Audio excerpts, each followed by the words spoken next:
Welcome back. Now, people keep asking my parents, you're driving where? Why?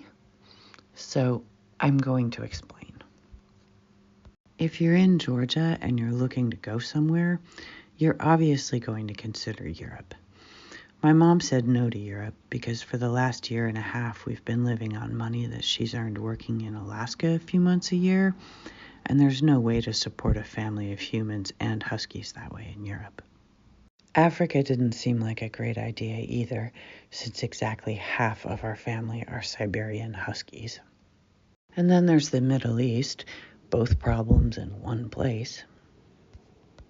So logically, my parents looked to the east.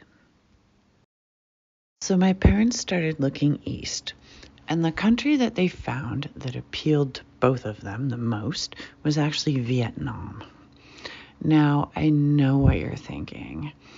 You're going to take Huskies to Southeast Asia?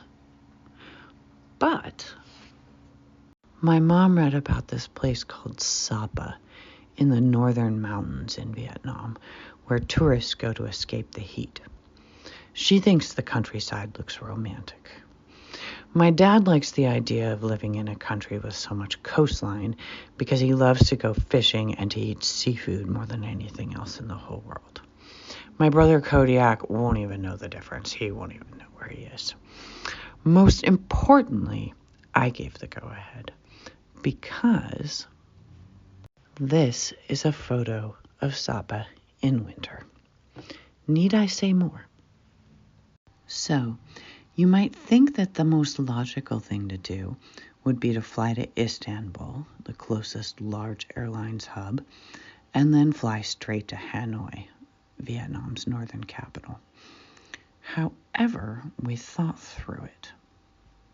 All four of us love our car, but it's old and it's not worth enough to buy another SUV when we get there. Since half of our family are Huskies, and we spend enough time off-road that we actually need the four-wheel drive, my parents don't want to give up having one. Secondly, for dogs that are more than 10 kilos, that's about 22 pounds, basically big enough to bite more than ankles, airlines insist that they ride in crates. And as if that weren't bad enough, the crates ride in the plane's cargo hold. Whichever country I'm going to grace with my presence next, would anyone think that I would like to enter it like this? I would not. The last time my mom went to work in Alaska, she muled a rescue dog to its new home in Seattle. Now, this dog was making a one-way trip to her forever home overseas, so flying her was the only choice.